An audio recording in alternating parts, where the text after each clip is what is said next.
Hi hello అందరికీ నమస్కారం అండి. శాండీ బ్లాగ్ స్వాగతం. ఈరోజు నా డైలీ రొటీన్ ఎలా ఉండబోతుంది ఏంటి అనేది మీతో షేర్ చేసుకుంటాను. అలాగే ఈరోజు చాలా మంచి రెసిపీ కూడా చేశానండి. అంటే ఎప్పుడు మన ట్రెండీ కాకుండా అప్పుడప్పుడు పాతకాలం పద్ధతి వంటలు కూడా ట్రై చేయాలి. నేనైతే అమ్మమ్మలు నానమ్మల కాలం రెసిపీ అయితే ట్రై చేశాను. చాలా చాలా బాగా వచ్చింది. ఈ రెసిపీ నేను ఇదే ఫస్ట్ టైం చేయడం అనమాట.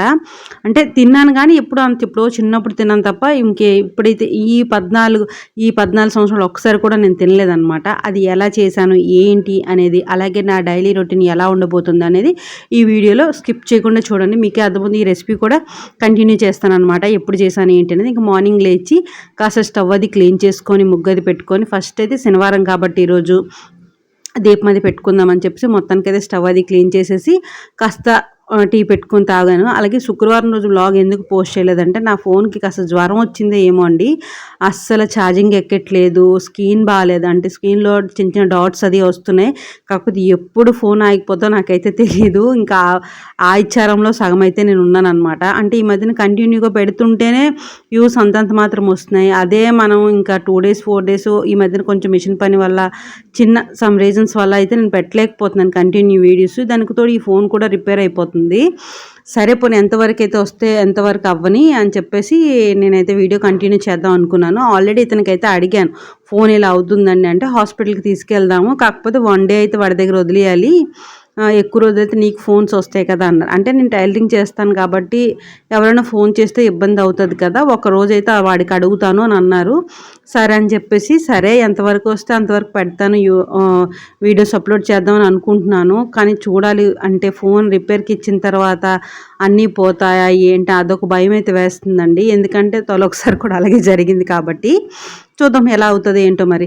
ఫస్ట్ అయితే మార్నింగ్ లేచి కాస్త టీ అది పెట్టుకుని బయట వాకిలి అది కడిగి ఇలా ముగ్గులు అయితే పెట్టుకున్నాను. శనివారం శుక్రవారం లక్షవారం మంగళవారం సోమవారం ఖచ్చితంగా ముగ్గులు అయితే పెట్టుకుంటాను. కాకపోతే ఒక్కో రోజు తీస్తాను, ఒక్కో రోజు వీడియో తీయను. కానీ ఈ మధ్యన తీయట్లేదని చెప్పేసి బయట గుమ్మంకి అయితే ఇలా ముగ్గు వేసుకున్నాను. కలర్స్తో అయితే వేయట్లేదండి, కలర్స్ అన్నీ అయిపోయాయి అనమాట.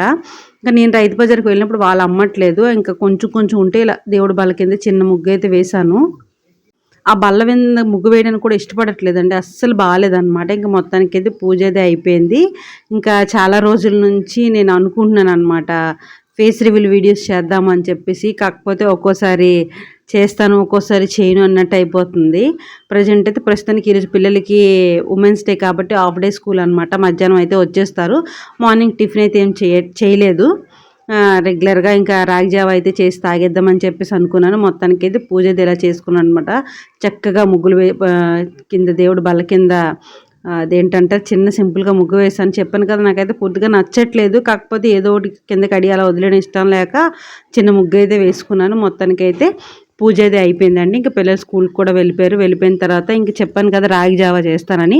అంటే నా స్టైల్లో రాగి జావ చేస్తే ఎవరైనా ఇష్టంగా తింటారు. ఏంటి పేస్ట్ అంటే అల్లం పచ్చిమిర్చి జీలకర్ర కరివేపాకు వేసి పేస్ట్ చేసేస్తాను అనమాట. అది రాగి జావలో మరుగుతున్నప్పుడు వేసేసి అది రాగి జావ ప్రిపేర్ చేసుకొని కాస్త పెరుగు నిమ్మకాయ వేసుకుంటే చాలా బాగుంటుంది. ఇంకా అతనికైతే రాగి జావ షాప్కి అయితే అంటే అప్పటికప్పుడు తాగలేదని చెప్పేసి బాటిల్లో వేసిస్తే అక్కడైతే తాగేస్తారు.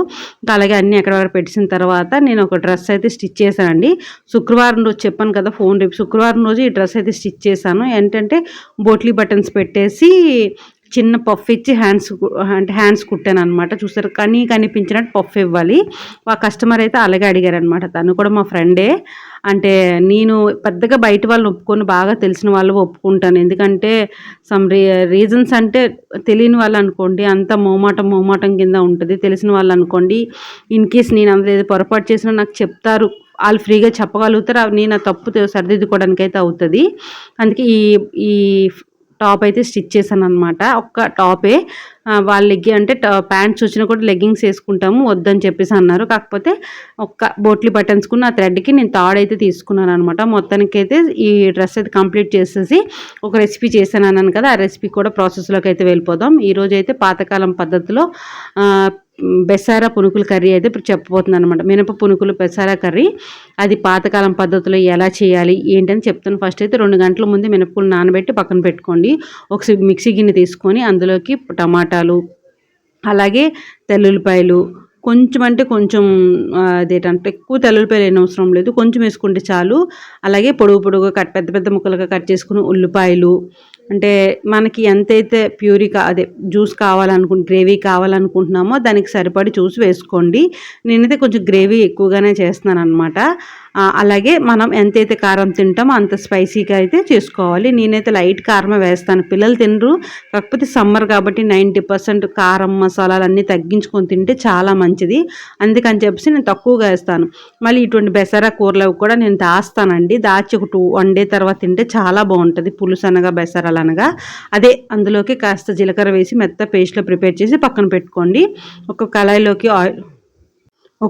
ఆయిల్ వేసుకొని అందులోకి జీలకర్ర అంటే జీలకర్ర అంటే ఆవాలు వేసుకోవాలి. జీలకర్ర వేయనవసరం లేదు. ఎందుకంటే పేస్ట్లో మనం వేసాం కాబట్టి ఇందులో వేయనవసరం లేదనమాట. మనం ఏంటంటే ఇలాంటి బెసారాలు కానీ పులుసులు కానీ ఒక్కరోజు నిల్వ ఉండి మరుసటి రోజు తింటే చాలా బాగుంటుంది. కాకపోతే బయట అయితే ఉంచొద్దండి, ఫ్రిడ్జ్లో ఉంచుకోండి. పులుసు అనేది పాడవదు, కానీ ఇటువంటి బెసరాలు అది కొంచెం పాడయ్యే ఛాన్స్ ఉంది. కాకపోతే చాలా చాలా బాగుంటుందన్నమాట. సింపుల్గా కూడా చేసుకోవచ్చు. ఇది ఎలాగ ప్రాసెస్ ఏంటి అనేది మొత్తం వీడియో స్కిప్ చేయకుండా చూడండి, మీకే అర్థమవుతుంది. ఫస్ట్ అయితే ఇంకా ఆవాలని చిటపట పేలిన తర్వాత పచ్చిమిర్చి, కరివేపాకు వేసుకోండి. పచ్చిమిర్చి ఏంటంటే జస్ట్ ఒక 2 వేసుకుంటే చాలు. ఎందుకంటే మనం అందులో ఎండుమిర్చి వేసాం కాబట్టి కాస్త పచ్చిమిర్చి వేసుకొని ఇలా మొత్తం పోపు అంతా బాగా వేగిన తర్వాత మనం ముందుగానే మిక్సీ చేసి పక్కన పెట్టుకున్నాం కదా పేస్టు, ఉల్లిపాయలు, టమాటాలు, మరొకసారి చెప్పేస్తున్నాను, ఉల్లిపాయలు, టమాటాలు, జీలకర్ర, ఎండుమిర్చి, తెల్లుల్లిపాయలు వేసి నేనైతే మెత్తగా పేస్ట్లా ప్రిపేర్ చేయను. కొంచెం బరకగా రుబ్బుకున్నాను అనమాట. అంటే కచాపచ్చాగా రుబ్బాను, మరీ అంతగా కాకుండా. ఇదైతే ఈ పేస్ట్ అది వేసుకొని శుభ్రంగా బాగా పచ్చివాసన పోయినంత వరకు బాగా ఫ్రై చేసుకోవాలి. ఎందుకంటే టమాటాలు, ఉల్లిపాయలు కాస్త వేగడానికి టైం పడుతుంది. ఎందుకంటే రెండు కూడా వాటర్ ఎక్కువ వస్తుంది కాబట్టి కొంచెం టైం అనేది పడుతుంది. అలాగే నేను నాకు నచ్చింది ఏంటంటే నాన్ స్టిక్లో కాస్త మనం కలపడం అటు ఇటు అయినా కూడా అది అంటట్లేదనమాట, అంటుకుంటుంది. ఇన్ కేస్ నేను వండే తవాల్లో కనుక అది కొంచెం అటు ఇటు వెళ్ళడం చేయడం అదే పనిగా మనం వంటగదిలో ఉండలేము కదండి, అది అటు ఇటు వెళ్ళగానే అంటేసేది. ఇదైతే అంటట్లేదు. ఆయిల్ కూడా చాలా తక్కువగా ఖర్చు అవుతుంది. అయితే ఇవేంటి అంటే ఎండు మామిడికాయ బద్దలు అంటారు కదా, అవి నానబెట్టి ఉంచుకున్నాను. అయితే మినపగుళ్ళు నానబెట్టి పక్కన పెట్టుకున్నాను కదా, అవి అయితే మెత్తగా మనం పేస్ట్ లాగా ప్రిపేర్ చేసుకోవాలి. ఎలా అంటే చిన్న చిన్న పునుకులు చిక్కేటట్టు వీలుగా ఉండేటట్టు మెత్తగా పేస్ట్లా ప్రిపేర్ చేసి పక్కన పెట్టుకోండి. మసాలా ముద్దంతా బాగా ఫ్రై అయిపోయింది. చూసారు కదా, ఆయిల్ పైకి తేలే వరకు బాగా ఫ్రై చేసుకోవాలి. చూడండి ఎంత బాగా ఫ్రై అయిందో. ఇందులోకి నేను ముందుగానే నానబెట్టుకున్న ఎండు మామిడికాయలు ఉన్నాయి కదా, మేమైతే మామిడికాయ బద్దలు అని అంటాం అనమాట. అవైతే వేసేసి ఒక మరుగు అయితే బాగా రానివ్వాలి. బాగా మరుగు వచ్చిన తర్వాత నేను ముందు సాల్ట్ వేయడం మర్చిపోయాను అనమాట. అప్పుడు సాల్ట్ వేసుకుని ఉప్పు, కారం అన్నీ సరిపోయలేదో చూసుకొని, ఎందుకంటే కారం మ్యాక్సిమం సరిపోతుంది. ఇన్ కేస్ సారకపోయినా కారం మనది కారప్పొడి వేస్తే కొంచెం అంతగా బాగుండదు. ఆ ఎండుమిర్చి కారమే చాలా బాగుంటుంది. మొత్తానికి అది అన్నీ సరిపోయి ఇంక నీళ్ళు బాగా మరుగుతుంటే మనం కొంచెం వాటర్ తడి చేసుకుంటూ ఇలా మినపొడియాలు పెట్టడం వచ్చినట్టయితే మినపొడియాల్లాగా పెట్టుకోవచ్చు, పుటుకులు చిక్కుకోవచ్చు.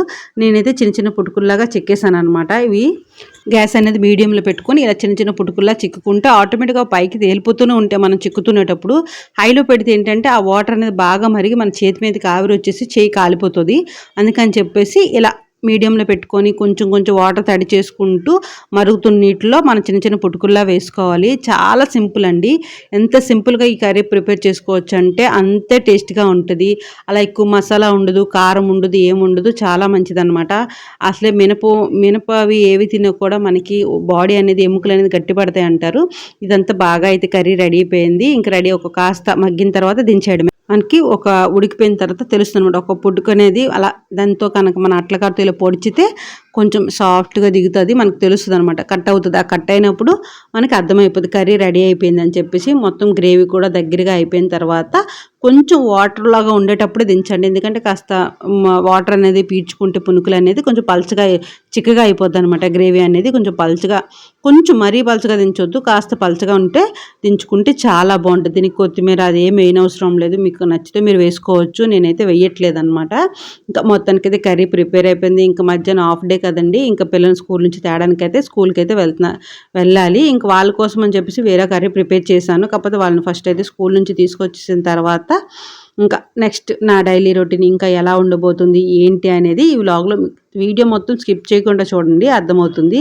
అలాగే ఈరోజు వేరే చోటుకైతే వెళ్ళాల్సి వచ్చిందనమాట. చెప్పాను కదా, కొంచెం అదంతా కూడా తర్వాత ఎప్పుడైనా చెప్తాను. వేరే చోటికి 3:30కి అయితే వెళ్దామని చెప్పేసి మా తమ్ముడు కాల్ చేస్తే ఇంకా అక్కడికి కూడా బయలుదేరి వెళ్ళడానికైతే డిసైడ్ అయ్యాను. అప్పటికి నేను పిల్లల్ని స్కూల్ నుంచి తెచ్చినప్పుడు నాకు అక్కడికి కాల్ చేయలేదు. వెళ్దాం చేద్దామని చెప్పేసి. కాకపోతే నేను మరుసటి రోజు వీడియో పోస్ట్ చేస్తున్నాను కాబట్టి చెప్పాననమాట. ఇంకా పిల్లల కోసం చెప్పేసి కాస్త రోస్ట్‌గా పొటాటో ఫ్రై అయితే చేశాను. ఈ రైస్ అయితే కంపల్సరీగా మా ఇంట్లో ఉంటదండి. సమ్మర్ అయితే కనుక గ్యారంటీగా ఉంటది. ఎందుకంటే నేను అన్నం వార్చే గింజున్న అందులో కాస్త మజ్జిగ, అల్లం, పచ్చిమిర్చి, కరివేపాకు వేసి నానబెడతాను. లేదు అంటే వార్చిన గింజ లేకపోతే పెరుగు వేసైనా నానబెడతాననమాట. తనకైతే స్కూల్ నుంచి పిల్లలొచ్చారు. వాళ్ళు తినేసారు. మేము తినేసాం. నేనైతే ఎక్కడికో వెళ్తానని చెప్పాను కదా! అక్కడికి 4కి అయితే వెళ్ళాను. ఇంటికొచ్చేసరికి అలా 6:30 అయితే అయిపోయింది. ఇంకా పండగ కాబట్టి బయట లైటింగ్ అది బాగా ఉంది. ఇంకా నైట్ డిన్నర్‌లోకేమో ఏం చేద్దాం ఉప్మా చేయనా అంటే పలకలేదు అతను. ఏం చేద్దాం అంటే వేడివేడిగా పెసరట్టు చేయమన్నారు. అందుకని చెప్పేసి పల్లీ చట్నీ చేసి పెసరట్టు అయితే వేశాను. అంటే మామూలుగా అయితే మినపప్పు అయితే నానబెడదును. కాకపోతే వేరే దగ్గరికెళ్ళానని చెప్పాను కదా! అక్కడికెళ్ళొచ్చేసరికి టైం అయిపోయింది. ఇంక నాకు కూడా కొంచెం చిరాకు అనిపించి మరి నేను పప్పు ఏం నానేయలేదు. ఎక్కడికైనా వెళ్ళొచ్చిన తర్వాత కాస్త బద్ధకంగా కూడా ఉంటది కదండీ! అందుకని చెప్పేసి నేను నానేయలేదనమాట. రేపైతే చూసుకోవచ్చు అని చెప్పేసి ఇదనమాట ఈరోజు నా డైలీ రొటీన్ బ్లాగ్ అయితే ఇలా గడిచింది. ఇన్ కేస్ అక్కడికెళ్ళిన తర్వాత ఏం కూర చేసావు ఏంటి అని చెప్పేసి మా అత్త అడిగితే నేను చెప్పాను. ఎళ్ళిన తర్వాత క్యాజువల్‌గా అడుగుతాం కదండీ! ఏం కూర చేశారు ఏంటి అని చెప్పేసి. అయితే నేను మా అత్తతో చెప్పాననమాట. మినపొడియాలు బెసర కూర అయితే చేశాను అత్త అంటే, మా తమ్ముడు ఏమన్నాడు, "నీకు నానమ్మ గాని పోనిందేటక్క, అలాంటి కూరలన్నీ వండుతున్నావు" అన్నాడు. అందుకే అంటే ఫస్ట్ చెప్పాను కదా వీడియో స్టార్టింగ్‌లో నానమ్మలు, అమ్మమ్మ కాలం నాటి కర్రీ అని చెప్పేసి అనమాట. అందుకని చెప్పేసి వాడైతే అన్నాడు. అయితే మీరు కూడా ఈ కర్రీ అనేది ట్రై చేయండి. ఎలా వచ్చింది ఏంటి అనేది కామెంట్ చేయండి. అంటే మన అమ్మమ్మలు నానమ్మల కాలం నాటి కర్రీ కాబట్టి ఇది మనం ఖచ్చితంగా నేర్చుకోవాలి. చాలా మంచిది. ఈ కర్రీ ఎలా వచ్చింది అంటే నాకు కామెంట్ ఇదండి ఈరోజు నా ఫుల్ డే డైలీ రొటీన్ అయితే గడిచిన వీడియో నచ్చితే లైక్ కొట్టండి.